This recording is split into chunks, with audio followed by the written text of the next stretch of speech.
ఓం మహాగణాధిపతయే నమః. ఓం గురుభ్యో నమః. ఓం శ్రీమాత్రే నమః. పరమేశ్వర స్వరూపమైనటువంటి జ్యోతిష, వాస్తు మరియు ఇతర అనేకమైనటువంటి శాస్త్రములను మనకు అందించినటువంటి మహర్షులకి నమస్కారం. హయగ్రీవ హయగ్రీవ హయగ్రీవేతి యో వదేత్తస్య నిస్సరతే వాణీ జనుకన్యా ప్రవాహవత్. అరుణాం కరుణాతరంగితాక్షీం ధృతపాశాంకుశపుష్పబాణచాపాం అనిమాదిభిరావృతాం మయూకైః అహమిత్యేవ విభావయే భవానీం. శ్రీమాత్రే నమః. మనం ఈరోజు చెప్పుకోబోయేటువంటి విషయం ఏంటి అంటే, చాలామంది చూడండి, లైఫ్ చాలా హ్యాపీగా సాఫీగా సాగుతూ ఉంటుంది. ఉండగా కొన్ని కారణాల వల్ల గందరగోళంగా అయిపోతుంది జీవితం మొత్తము కూడా. చక్కగా నడుస్తున్న బిజినెస్ డౌన్ఫాల్ అయిపోవడము, లేకపోతే మంచిగా ఉన్నటువంటి జాబు కోల్పోవడము, చక్కగా ఉన్న ఆరోగ్యం దెబ్బతిండము, ఇట్లాంటివి ఏర్పడుతూ ఉంటాయి. ఆస్తులన్నీ ఏదో లిటిగేషన్స్లోకి వెళ్ళిపోవడం. దీనికి కారణం ఏమిటి? ఈ కారణము మనం ముందుగానే మనకి మహాదశానాథుడు కానీ ప్రకృతి కానీ హెచ్చరిస్తూ ఉంటుంది.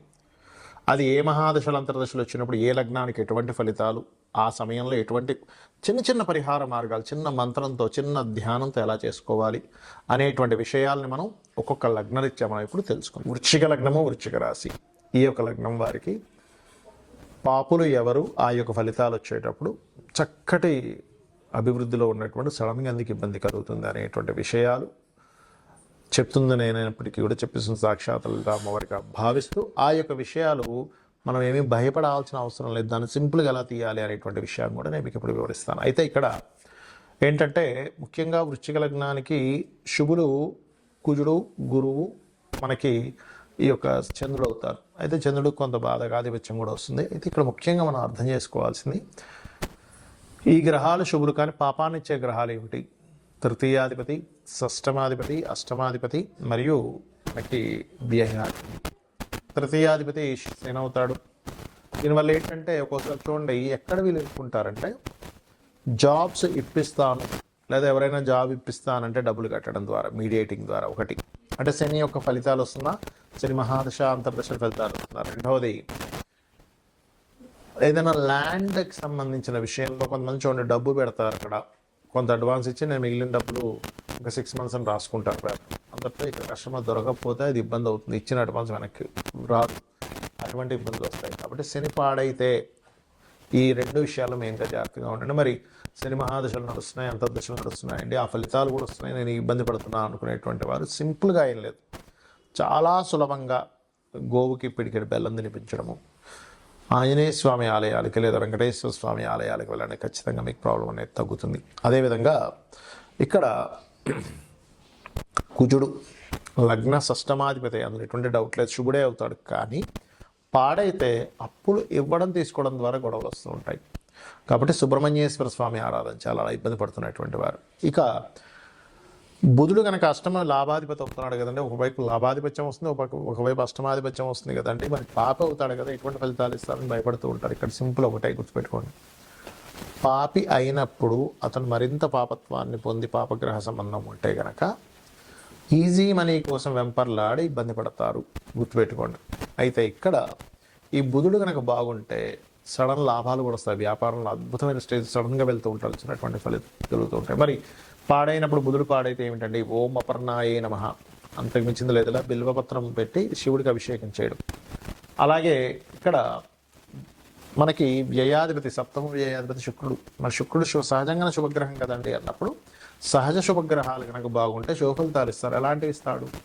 వివాహం ద్వారా లేదా విదేశాలకు వెళ్ళడం ద్వారా శుభ ఫలితాలు జరుగుతాయి. కానీ ఇదే శుక్రుడు గనక పాడైనట్లయితే ఒకటే గుర్తుపెట్టుకోండి, వివాహ సంబంధించినటువంటి విషయాల్లో మీరు ఏదైతే చిన్న మిస్టేక్స్ చేస్తూ ఉంటారు, అంటే అట్లాగా వివాహం తొందరపడి సెలెక్ట్ చేసుకోవడము, తర్వాత బాధపడడం జరుగుతుంటుంది. అలాంటప్పుడు మీరు లలితా సహస్రనామాల్లో కొంతమందికి వివాహం అవ్వదు కూడా, లేట్ అవుతూ ఉంటుంది. అలాంటప్పుడు మీరు ఓం కామేశబద్ధ మాంగళ్య సూత్ర శోభిత కందరాయే నమః. ఎప్పుడు మీ లగ్నానికి కుజ లగ్నం అంటే వృశ్చిక లగ్నానికి శుక్రుడు పాపే అయ్యాడు సహజంగా, సప్తమ వ్యయాధిపతి, కానీ పాడైతేనే, అదర్వైజ్ ఏమవ్వదు, పెట్టుకోండి.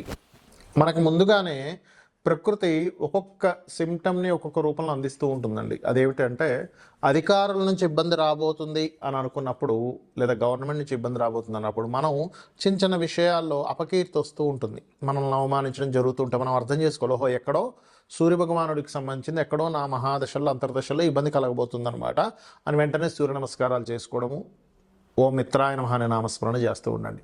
లేదా చక్కగా సూర్యభగవాను చూస్తూ భానుమండల మధ్యస్థ భైరవీ భగవాన్యే నమః అనే నామస్మరణ చేసుకుని లలితా సహస్రనామాల్లో అద్భుతమైన ఫలితాలు వస్తాయి. అలాగే మరి కొంతమందికి చంద్రుడు ద్వారా అంటే ఒక్కోసారి చోట ప్రయాణాల వల్ల ఇబ్బంది వస్తుంది చూసారు. కొంతమందికి ప్రయాణాల వల్ల లేకపోతే చిన్న మాటకి మనసు బాధపడి ఆ మానసికమైనటువంటి ఒత్తిడిలో ఇబ్బంది పడుతూ ఉంటారు. దానికి ఏంటంటే మీకు ముందుగానే చిన్న చిన్న సిమ్టమ్స్ రూపంలో నీళ్లు కింద పడిపోవడం కానీ, లేకపోతే వాటర్ రిలేటెడ్ సంబంధించిన ప్రాబ్లమ్స్ ఎదుర్కొంటూ ఉండడం కానీ, లేకపోతే నీళ్లు తాగుతున్నప్పుడు ఒక్కోసారి పుల్లబారడం అంటారు, ఏదో బుక్ నేను బయటకు వచ్చేస్తాను, అట్లాంటివి జరుగుతుందంటే ఎక్కడో చంద్రుడికి సంబంధించింది ఎక్కడో దోషం ఉంది. అది మీరు అర్థం చేసుకొని చంద్రుడికి సంబంధించిన దానం అంటే బియ్యం దానంగా ఇవ్వడం కానీ, గోవుకి చక్కగా మీరు గోధుమ పిండి బెల్లము కలిపిన పదార్థం తినిపించడం కానీ, ఓం మనస్వినియే నమః అనే నామస్మరణ చేయడం, లేదా ఓం అష్టమి చంద్ర విభ్రాజ అలికస్థల శోభితాయే నమః అనే నామస్మరణ రోజు ఒక 40 నిమిషాలు చేయండి. పెద్దగా మీరు ఏదో పెద్ద చేయాలని రూల్ లేదు. ఈ చిన్న మంత్రంతో కూడా మీరు బయటపడవచ్చు. అదేవిధంగా మరి కొంతమందికి భూ సంబంధించిన వివాదాలు ఏర్పడి మంచి భూమి కొంటారు, అంటే వాళ్ళకి జాతకం తెలియదు కానీ ఒక భూమి కొని ఇబ్బంది పడుతూ ఉంటారు. అప్పుడు వారాహి అష్టోత్తరం చేయండి, వారాహి అమ్మవారి స్తోత్ర పఠనం చేయండి, ఖచ్చితంగా భూ వివాదాలు తొలగుతాయి. అదేవిధంగా మరి కొంతమందికి ప్రతి చిన్న విషయానికి మిస్కమ్యూనికేషన్స్ అవుతున్నాయంటే ఎక్కడో బుధుడు పాడయ్యాడు, బుధ సంబంధంగా మీకు ఏదో రాబోతుంది. మిస్కమ్యూనికేషన్ అయి తర్వాత మీరు బిజినెస్లోకి వెళ్తున్నారు అంటే అక్కడ ఏదో సంథింగ్ ముందుగా మీకు హింట్ ఇచ్చింది.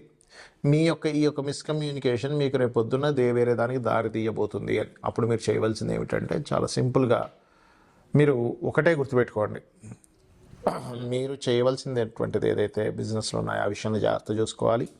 మరియు లలితా సహస్రనామాల్లో ఓం ఇంద్రగోప పరిక్షిప్త స్మరతోనాభజంగికాయే నమః, అదేవిధంగా గోవుకి గోంగూర తినిపించడం చేయండి. ఖచ్చితంగా మీకుండేటువంటి బిజినెస్ చక్కగా అభివృద్ధిలోకి వస్తుంది. గురు సంబంధించిన దోషం మీ జన్మజాతకంలో ఎక్కడో ఇబ్బంది ఉందన్నప్పుడు మీరు గురువులతో కొన్ని మాటలు పడుతూ ఉంటారు, మీకు తెలియకుండా మీ పెద్దవాళ్ళతో గైడింగ్ వాళ్ళతో. అంటే అక్కడ ఏంటి, గురుగ్రహం ఎక్కడో పాడే మీకు ఆ దోషాన్ని ఇస్తుంది. అలాంటప్పుడు గోవుకి అరటికాయలు తినిపించడము, దత్తాత్రేయ మంత్రం జై గురుదత్త శ్రీ గురుదత్త చేసుకోవడం మంచిది. స్త్రీ ద్వారా ఇబ్బంది వస్తుందంటే శుక్రగ్రహ దోషం ఎక్కడో వచ్చింది, అలాంటప్పుడు శ్రీమాత్రే నమః, బొబ్బర్లు దానంగా ఇవ్వడం, గోవులకి తీపి చపాతీలు తినిపించడం. శని సంబంధించినటువంటి ఏదైనా దోషం వచ్చింది మీ జన్మజాతకంలో అన్నప్పుడు కింద స్థాయి వాళ్ళతో మీకు వ్యతిరేకతలు వస్తూ ఉంటాయి, అంటే మీ కింద పనిచేసే వాళ్ళతో. అంటే అర్థం ఏమిటి, శనిగ్రహం ఎక్కడ దోషమైంది, దానికేంటి నూనె దానంగా ఇవ్వడం, నువ్వులు దానంగా ఇవ్వడం, ఓం అనాకలిత సాదృశ్య చుబక శ్రీ విరాజితాయ నమః చేసుకోవడం. రాహు అయితే దుర్గని, కేతు అయితే గణపతి ఆరాధన చేయాలి. ఈ రకంగా చేసినట్లయితే మీకు జన్మజాతకం లేకపోయినా మీరు ఎన్ని ఇబ్బందుల్లో ఉన్నా ఆ జస్ట్ ఆ సిమ్టమ్స్ అర్థం చేసుకుంటూ మీరు ఈ రకంగా లలితా సహస్రనామాలు చేసుకున్నా, లేదా నిత్య దీపారాధన చేసుకున్నా, నిత్య దేవతారాధన చేసుకున్నా మీకు ఎటువంటి ఇబ్బంది ఉండదు. గ్రహస్థితి ఎలా ఉన్నా సరే అమ్మవారు మిమ్మల్ని కాపాడుతుంది, కాపాడాలని మనస్ఫూర్తిగా కోరుకుంటూ శ్రీమాత్రే నమః అనే నామస్మరణం రోజు ఒక 40 నిమిషాలు చేయండి. పెద్దగా మీరు ఏదో పెద్ద చేయాలని రూల్ లేదు. ఈ చిన్న మంత్రంతో కూడా మీరు బయటపడవచ్చు. అదేవిధంగా మరి కొంతమందికి భూ సంబంధించిన వివాదాలు ఏర్పడి మంచి భూమి కొంటారు, అంటే వాళ్ళకి జాతకం తెలియదు కానీ ఒక భూమి కొని ఇబ్బంది పడుతూ ఉంటారు. అప్పుడు వారాహి అష్టోత్తరం చేయండి, వారాహి అమ్మవారి స్తోత్ర పఠనం చేయండి, ఖచ్చితంగా భూ వివాదాలు తొలగుతాయి. అదేవిధంగా మరి కొంతమందికి ప్రతి చిన్న విషయానికి మిస్కమ్యూనికేషన్స్ అవుతున్నాయంటే ఎక్కడో బుధుడు పాడయ్యాడు, బుధ సంబంధంగా మీకు ఏదో రాబోతుంది. మిస్కమ్యూనికేషన్ అయి తర్వాత మీరు బిజినెస్లోకి వెళ్తున్నారు అంటే అక్కడ ఏదో సంథింగ్ ముందుగా మీకు హింట్ ఇచ్చింది.